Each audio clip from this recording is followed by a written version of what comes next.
மாண்புமிகு தமிழக முதல்வர் அவர்களுக்கு வணக்கம். என் பெயர் சீனிவாசன். நான் கடலூர் மாவட்டத்தை சார்ந்தவன். இந்த கடலூர் மாவட்டத்தில் நீண்ட நாட்களாக பல கட்ட போராட்டங்கள் நடத்தியும் என்எல்சி, ஐடி, அப்ரண்டிஸ் பயிற்சி முடித்தவர்களை பற்றி கண்டுகொள்ளாத தொழிற்சங்கம், தொழிலாளர் முன்னேற்ற நலச்சங்கம், அதேபோல் அதை பற்றி மாவட்ட நிர்வாகத்திற்கு எடுத்து சென்றாலும் கண்டுகொள்ளவில்லை. கடலூர் நெய்வேலி எம்எல்ஏ அவர்களிடம் எடுத்து சொன்னாலும் அவரும் அதை பற்றி கண்டுகொள்ளவில்லை. அதேபோல் கடலூர் மாவட்ட 2 அமைச்சர்களிடமும் இதை பற்றி எடுத்து சென்றும் இன்று வரை எந்த ஒரு தீர்வும் எட்டப்படவில்லை. இதில் தமிழக முதல்வர் அவர்கள் தலையிட்டு இந்த என்எல்சி, ஐடி, அப்ரண்டிஸ் பயிற்சி முடித்தவர்கள் பல கட்ட போராட்டங்கள் நடத்தியும் அவர்களுடைய வாழ்வாதாரத்தை கடலூர் மாவட்டத்தில் முற்றிலும் அழிக்கப்பட்டு இன்றைக்கு என்எல்சியிலே வீடு, நிலம் கொடுத்து பயிற்சி முடித்தவர்கள் பலர் இருந்தும் வேலைவாய்ப்பு கிடைக்கவில்லை. அதேபோல் சுற்றுப்புற கிராம மக்கள் இந்த கடலூர் மாவட்ட மக்களுக்கு, பயிற்சி முடித்த மக்களுக்கு, என்எல்சி நிறுவனத்தால் பயிற்சி அளித்த மக்களுக்கு வேலைவாய்ப்பு கிடைக்கவில்லை. அதுபோல் என்எல்சி நிறுவனம் உருவாக்கப்பட்ட அதில் ஆரம்ப காலகட்டத்தில் பணியாற்றிய வாரிசுதாரர்களின் பிள்ளைகளுக்கு பயிற்சி கொடுக்கப்பட்டும் அவர்களுக்கும் வேலை வழங்கப்படவில்லை இன்று வரை. இன்றைக்கு இந்த தொழிற்சங்கம், தொழிலாளர் முன்னேற்ற நலச்சங்கம் தொழிற்சங்கம் ஆனது தங்களுடைய வாரிசுகளுக்கும் அதேபோல் தொழிற்சங்க நிர்வாக வாரிசுகளுக்கும் மட்டுமே வேலைவாய்ப்பு கிடைக்கிறது என்றால் தமிழகத்தில் நாங்கள் அதுவும் இந்த தமிழகத்தில் வாழ்வதற்கே தகுதியற்றவர்களாக இருந்து கொண்டிருக்கின்றோம்.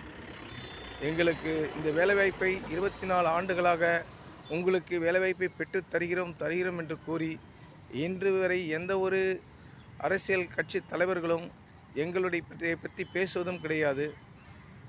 திராவிட முன்னேற்ற கழகத்தின் முதல்வர் அவர்கள் கடந்த சட்டமன்ற தேர்தலில் கொடுக்கப்பட்ட வாக்குறுதியில், கடலூர் மாவட்டத்தில் கொடுக்கப்பட்ட வாக்குறுதியில் பயிற்சி முடித்தவர்கள் அனைவருக்கும் வேலைவாய்ப்பு பெற்று தருவோம் என்றும், அதுபோல் அண்ணன் MRK பன்னீர்செல்வம் அவர்கள் 2023 RR பாலிசி வெளியிடும்போது அதில் மத்திய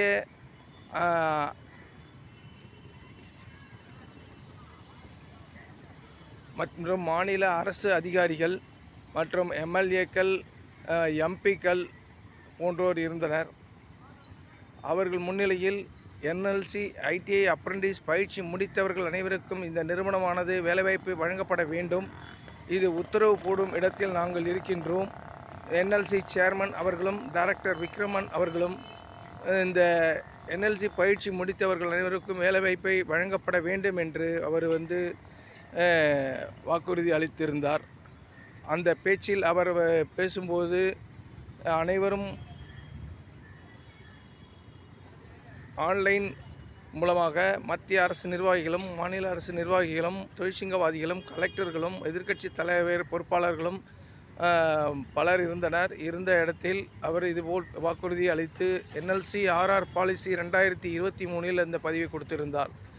ஏற்கனவே 2018 போடப்பட்ட CIT மூலமாக தொழிற்சங்கம் முதல் தொழிற்சங்கமாக இருந்தபோது 2018 என்எல்சி, ITI, அப்ரண்டிஸ் பயிற்சி முடித்தவர்கள் அனைவருக்கும் வேலைவாய்ப்பு கொடுக்கப்பட வேண்டும் என்றும் என்எல்சி நிறுவனமும் CIT தொழிற்சங்கமும் புரிந்து ஒப்பந்தம் போடப்பட்டது. அதில் 2வது சங்கமாக இருந்த திராவிட முன்னேற்ற கழகமும் கையொப்பமிட்டிருந்தது.